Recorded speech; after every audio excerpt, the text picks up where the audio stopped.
We know that Google is tracking us. We agree to it when we set up our phones. So we wanted to figure out what exactly Google is learning about us throughout the day. So here's what we're going to do. We have two identical phones. The only difference between these two phones is this one is in airplane mode. Both of the phones lack a SIM card, and they haven't been set up to access any Wi-Fi networks. So for all intents and purposes, these phones have no connection to a data network. We're going to keep them with us throughout the day. And while I travel around D.C., we're going to figure out just what Google is finding out about me. Our first stop, Sim's convenience store, just outside our Fox bureau, for a quick coffee. From there, we took a walk to the Capitol and took a quick walk around the Senate office buildings, and then decided to hop in a car and head around town. Hello. We're going to the Children's Hospital, please. To run our test, we had to do more than walk the block, so we took a tour around our nation's capital. First, due north to the Children's National Medical Center Hospital, then west to St. Albans School and the National Cathedral.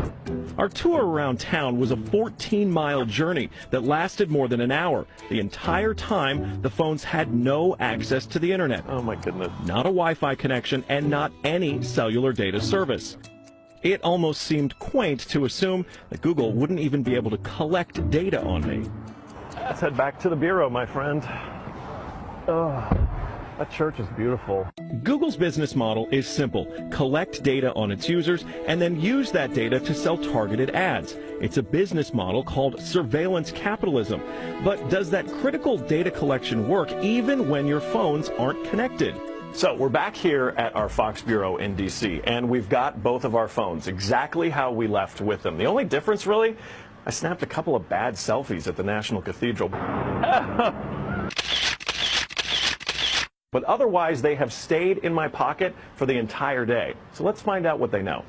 This is our man-in-the-middle device. It's basically a Wi-Fi network that these phones are going to connect to once we turn their Wi-Fi on. It's going to pass data through it on the way to Google. But on the way, we're actually going to get a copy of the same data that Google's going to get. We'll be able to decrypt it and then find out where we've been throughout the day.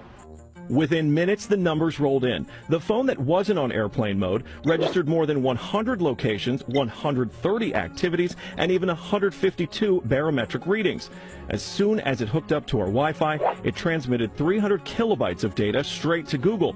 The phone even logged our exact locations, tracking us all around town, the Capitol, the hospital, the school, and the cathedral. Now, you may notice what's missing here is the exact route that we took, but it got that data too. It knows when I got out of the car.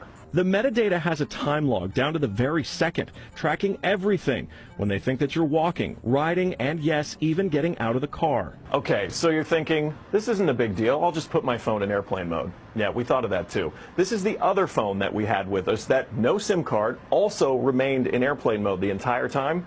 Let's see what kind of data it captured.